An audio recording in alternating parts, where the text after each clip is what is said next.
Hi YouTube. Today I'm going to be talking about moon, sextile, or trine Neptune in synastry.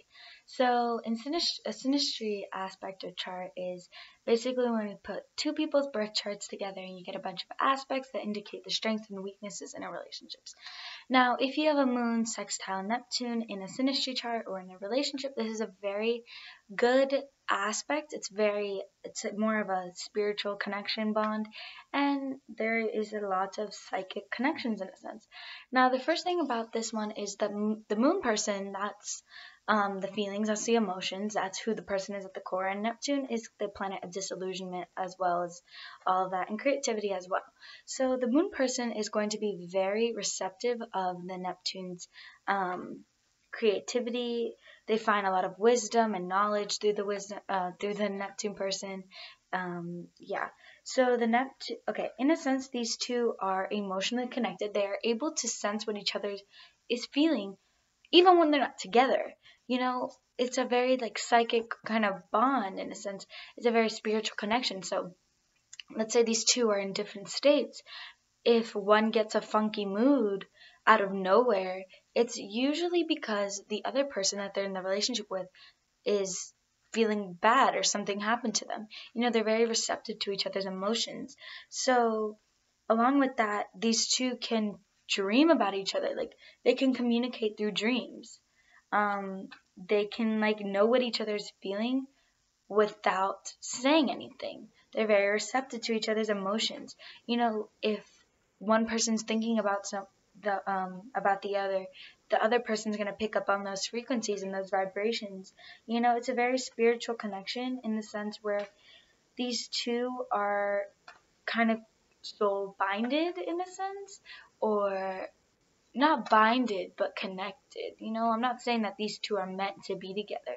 I'm just saying there's probably a connection in a past life or something, and that these two came together again. That's not to say that these people are meant to be together, but it's a very powerful and strong aspect. There's a lot of communicating without actually communicating. So that's very good. There's discomfort is not very likely in this relationship, especially if they're like person to person. Like, they can probably talk about anything and everything.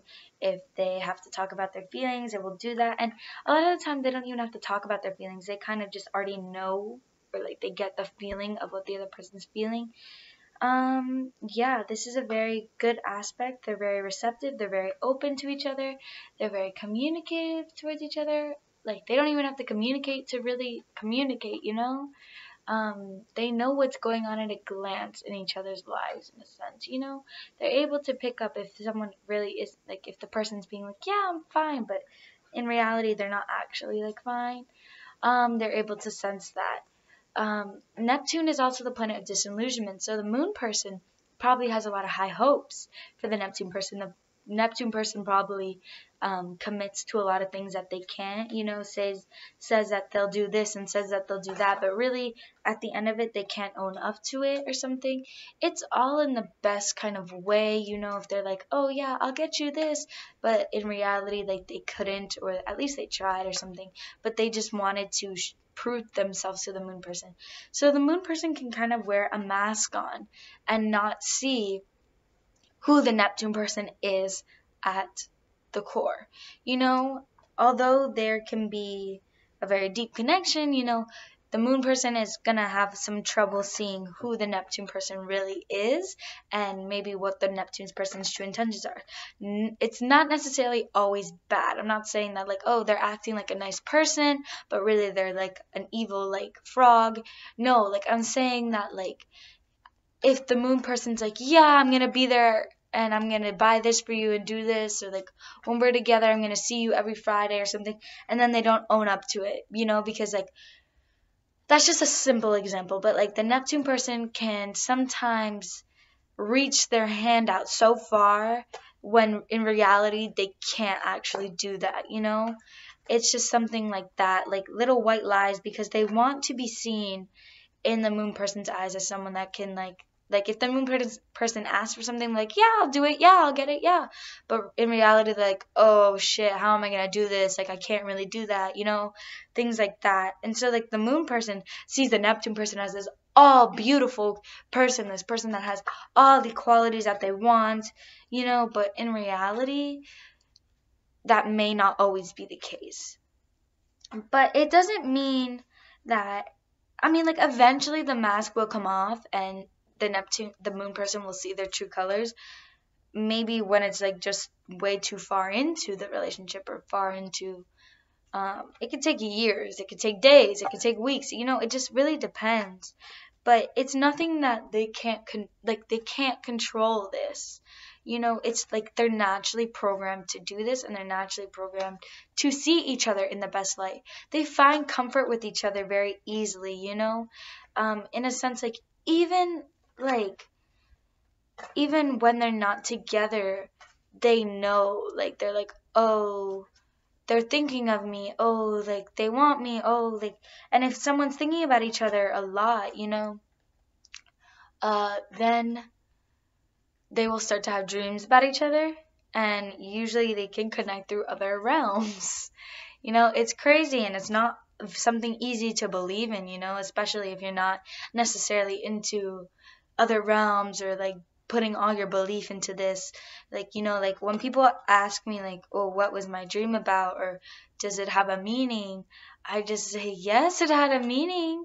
Of course it had a meaning. You don't just dream about someone and that's it. There was a message, there was communication. There's for you to dream about someone so often and have such visual dreams, because this isn't these people don't just dream about each other or think about each other like, oh, they pop into their head and then they leave.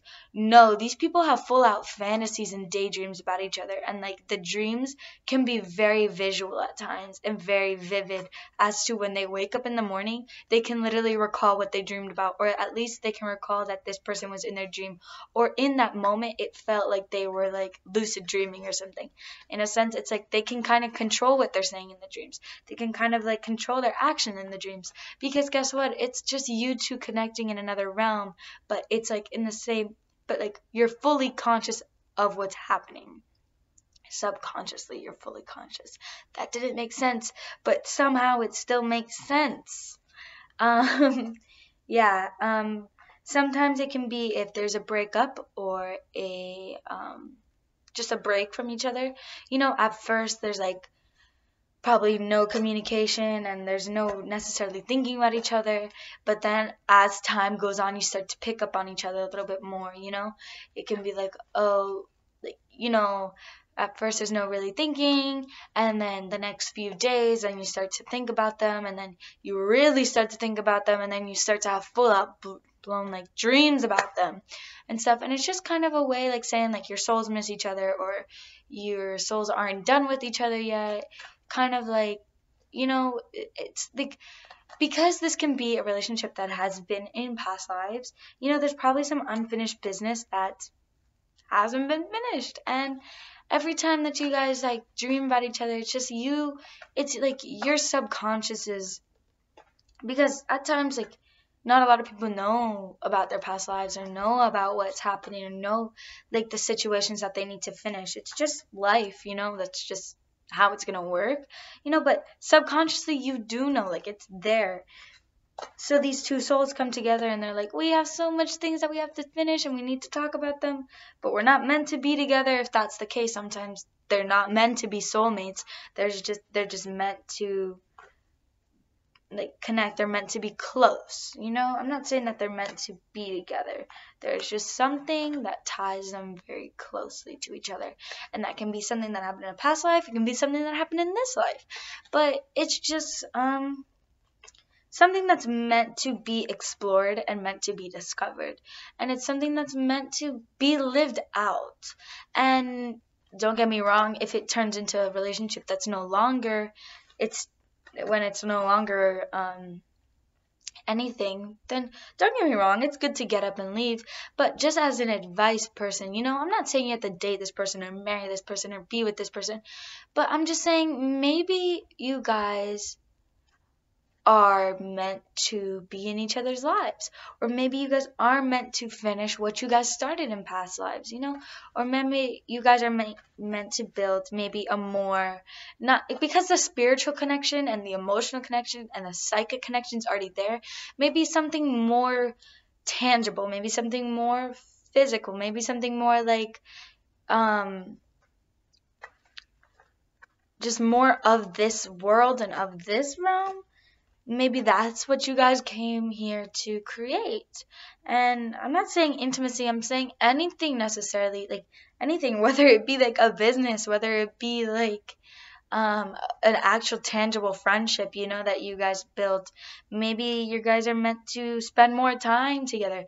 I don't know, anything of that. Because the truth is, people like this, when you have these bonds with them, it's something special, and it's meant to be cherished, and it's meant to be lived, and it's meant to be explored, because there's probably been like a lot of past connections with each other, and if that's not the case, then it's meant to happen.